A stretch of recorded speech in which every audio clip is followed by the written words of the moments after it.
اللہ رب العزت کا ہم پر کتنا کرم کہ اللہ نے ہمیں اتنا پیارا ملک عطا فرمایا۔ ہمارے ملک کا نام ہے پاکستان، یہ فارسی کا لفظ ہے۔ پاک کا مطلب ہوتا ہے طیب، اور ستان کہتے ہیں ملک کو، جیسے ہندوستان ہندوؤں کا ملک، پاکستان پاک لوگوں کا ملک۔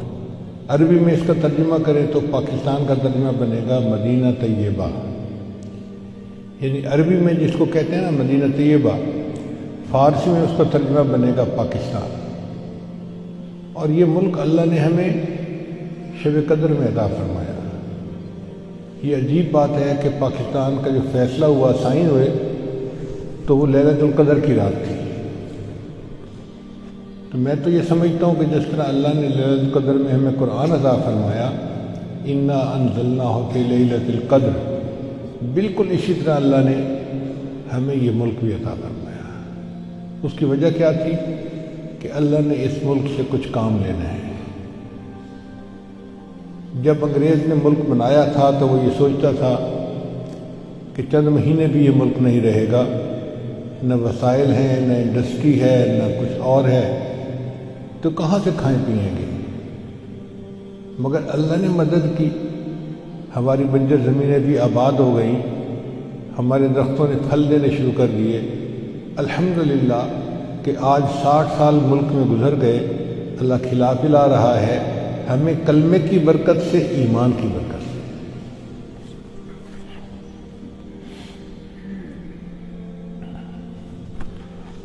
پچھلے دنوں ہم اسلام آباد سے ایک پروگرام کر کے واپس آ رہے تھے،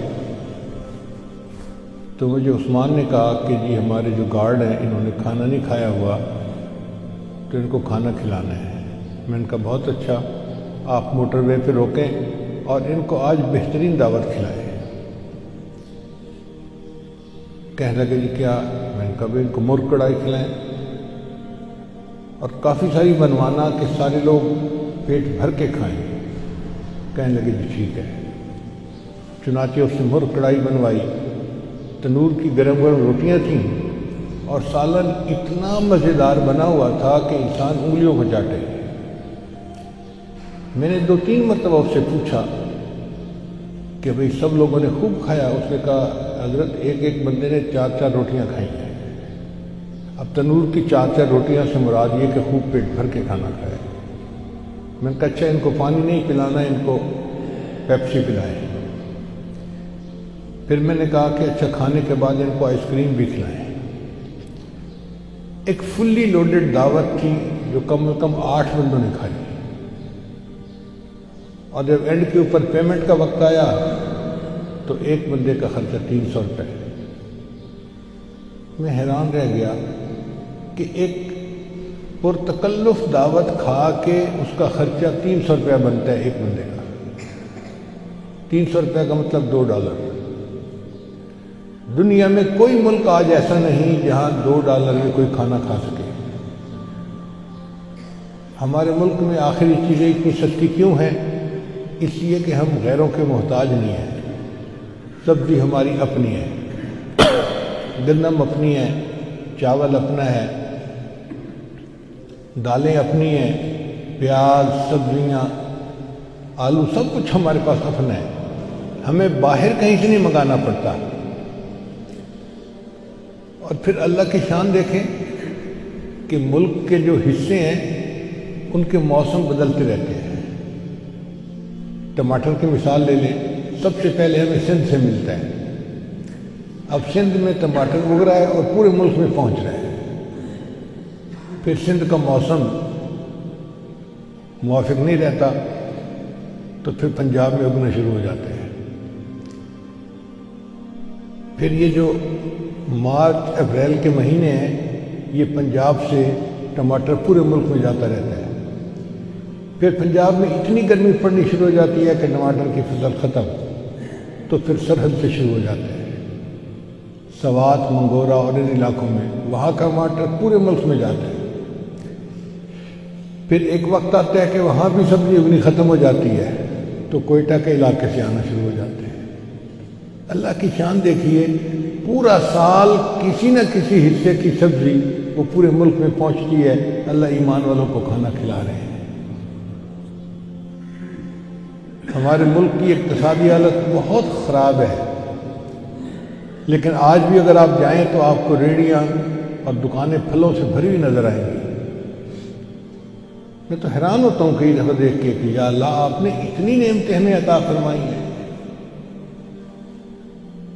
مالٹے کی فصل آئی تو ریڑیاں مالٹوں سے بھری ہوئی ہیں، کنو کی فصل آئی تو اس سے بھری ہوئی ہیں، امرود بھرے ہوئے ہیں، انگور بھرے ہوئے ہیں۔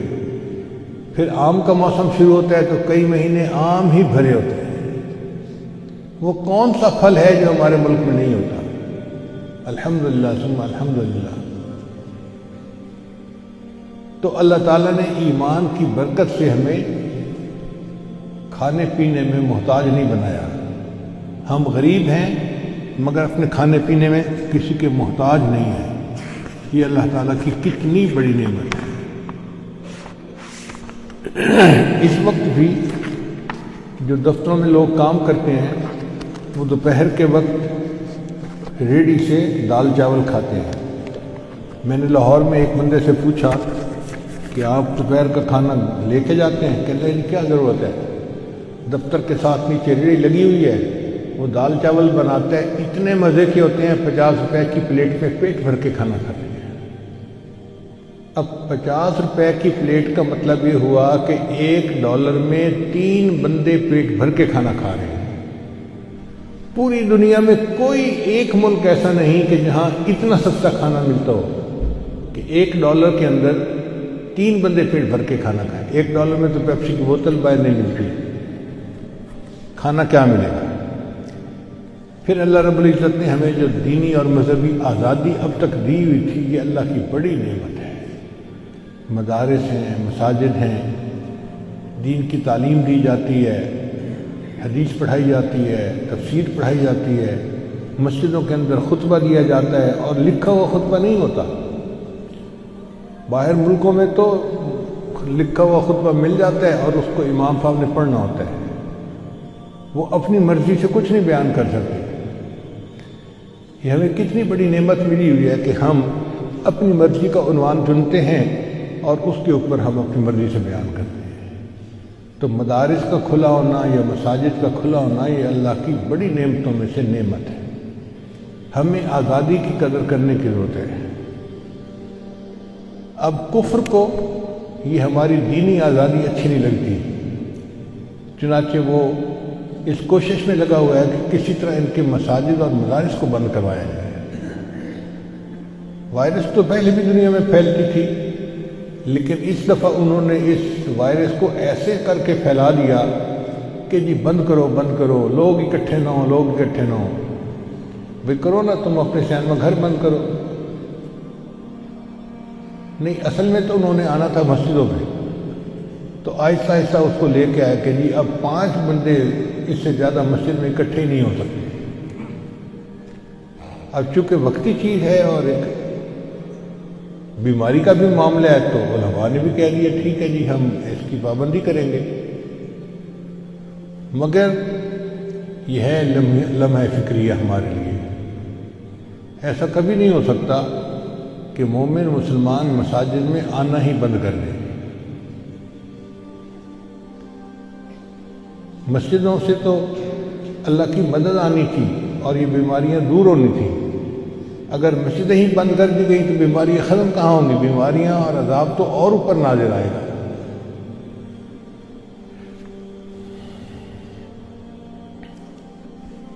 حضرت علی رضی اللہ عنہ نے ارشاد فرمایا کہ نبی اسلام نے ارشاد فرمایا اطیب الریح ریح فی الارض الہند، کہ سب سے اچھی خوشبو سرزمین ہند کی ہے۔ یہ حاکم کی روایت ہے۔ علامہ اقبال نے اسی کو کہا تھا، میرے عرب کو آئی ٹھنڈی ہوا جہاں سے، میرا وطن وہی ہے، میرا وطن وہی ہے۔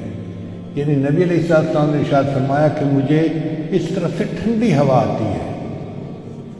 تو آقا صلی اللہ علیہ وسلم کا یہ فرمانا کوئی بشارت رکھتا ہے۔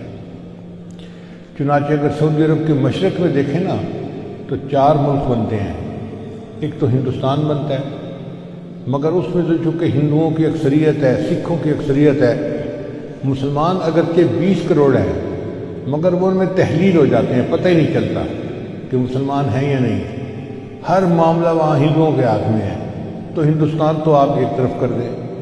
پھر اس کے بعد دوسرا ملک ہے ایران۔ ایران میں شیعوں نے ایسا قبضہ کیا ہوا ہے کہ وہ شیعت کے اندر لپٹے ہوئے ہیں، لہذا وہ بھی آؤٹ آف کویسچن ہو گیا۔ اب باقی 2 ملک رہ جاتے ہیں، ایک پاکستان اور ایک افغانستان۔ ان دونوں میں اہل سنت والجماعت لوگ موجود ہیں اور دین کی محبت والے اور دین پر عمل کرنے والے لوگ موجود ہیں۔ تو اس کا مطلب یہ ہوا کہ نبی علیہ السلام کو جو ٹھنڈی ہوا آپ نے فرمایا کہ مجھے ٹھنڈی ہوا آ رہی ہے، وہ پاکستان اور افغانستان اس علاقے سے آ رہی ہے۔ ویسے بھی اگر آپ تاریخ کا مطالعہ کریں نا تو 2 پہاڑوں کا سلسلہ ہے، ایک ہے کوہ ہمالیہ اور ایک ہے کوہ ہندو کش۔ اگر نقشے اٹھا کے دیکھیں تو اس کے اندر ایک مثلث بنتی ہے، اس مثلث کو اس زمانے میں وادی سندھ کہا جاتا تھا۔ اگر ایگزیکٹ جگہ دیکھنی ہو تو جیسے ہمارے ہاں مالاکنڈ کے پہاڑ ہیں نا، وہ بالکل اسی کے اندر آتے ہیں۔ تو گویا نبی علیہ السلام نے فرمایا کہ مجھے اس طرف سے ٹھنڈی ہوا آ رہی ہے۔ ٹھنڈی ہوا کا کیا مطلب کہ یہاں سے دین کی محنت اٹھے گی اور بالآخر پوری دنیا کے اندر دین پھیلنے کا ذریعہ بن جائے گی۔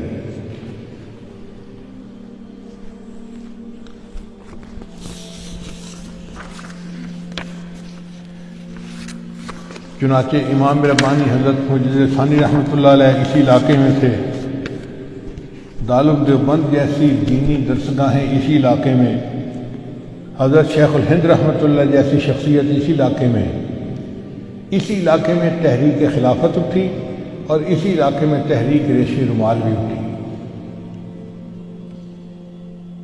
مولانا محمد علی جوہر رحمۃ اللہ کی والدہ وہ بہت نیکی والی تھی، ان کے بارے میں مشہور ہے کہ بولی اماں محمد علی کی جان بیٹا خلافت پہ دے دو۔ یعنی ایک وقت ایسا بھی تھا کہ مائیں ایمان میں اتنی کامل ہوتی تھیں کہ وہ اپنے جوان بیٹوں کو خود کہتی تھیں بولی اماں محمد علی کی جان بیٹا خلافت پہ دے دو۔ یہ کوئی چھوٹی بات نہیں ہے۔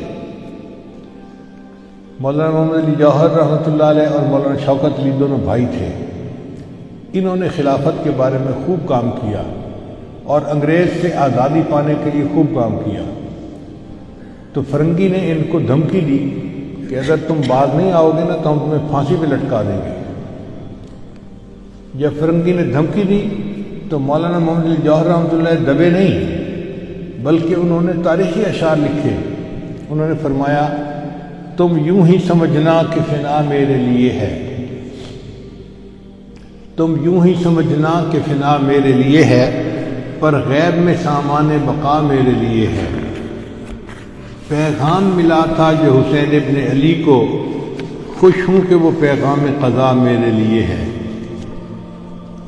یوں ابر سیاہ پر تو فدا ہیں سبھی مہکش، مگر آج کی گھنگور گھٹا میرے لیے ہے۔ اللہ کے رستے کی جو موتائے مسیحا، اکثیر یہی ایک دوا میرے لیے ہے۔ توحید تو یہ ہے کہ خدا حشر میں کہہ دے یہ بندہ دو عالم سے خفا میرے لیے ہے۔ کیا خوبصورت اشعار کہے۔ توحید تو یہ ہے کہ خدا حشر میں کہہ دے یہ بندہ دو عالم سے خفا میرے لیے ہے۔ چنانچہ ابن ماجہ کی روایت ہے، نبی سامنے ارشاد فرمایا یخرج ناس من المشرق فیوطئون للمہدی، کہ مشرق سے لوگ نکلیں گے جو امام مہدی کی راہ کو ہموار کریں گے۔ اب سعودی عرب کے مشرق میں تو ہمارا ملک بنتا ہے، اس کا مطلب یہ کہ جس کو ہم وادی سندھ کہتے تھے نا پرانا، وہاں سے لوگ اٹھیں گے۔ یہ پاکستان اور افغانستان کے درمیان کا ایک علاقہ بنتا ہے۔ اللہ ایمان والوں کو یہاں سے اٹھائیں گے اور پھر وہ امام مہدی کے آنے کی راہ ہموار کریں گے۔ بیت المقدس 3 مرتبہ فتح ہوا۔ ایک مرتبہ عربوں نے فتح کیا حضرت عمر رضی اللہ عنہ کے زمانے میں بغیر لڑائی کے، کافروں نے چابیاں حوالے کر دی تھی۔ دوسری فتح پھر کردستان کا ایک نوجوان تھا جس کا نام تھا صلاح الدین ایوبی، اس نے صلیبی جنگیں لڑی اور کافروں سے بیت المقدس کو فتح کروا لیا۔ اب تیسری مرتبہ وہ پھر فتح ہوگا، اور ہمارا یہ گمان ہے کہ اللہ تعالیٰ یہ اعزاز پاکستان کے لوگوں کو عطا فرمائیں گے انشاءاللہ۔ اس ملک کو اللہ نے بنوایا ہی اسی لیے ہے کہ اس ملک سے اللہ تعالیٰ نے ایسی فوج اٹھانی ہے، ایسے لوگ اٹھانے ہیں کہ جو دین کے لیے اٹھیں گے اور امام مہدی کی راہ کو ہموار کر دیں گے، ان کے لشکر کے فوجی بنیں گے۔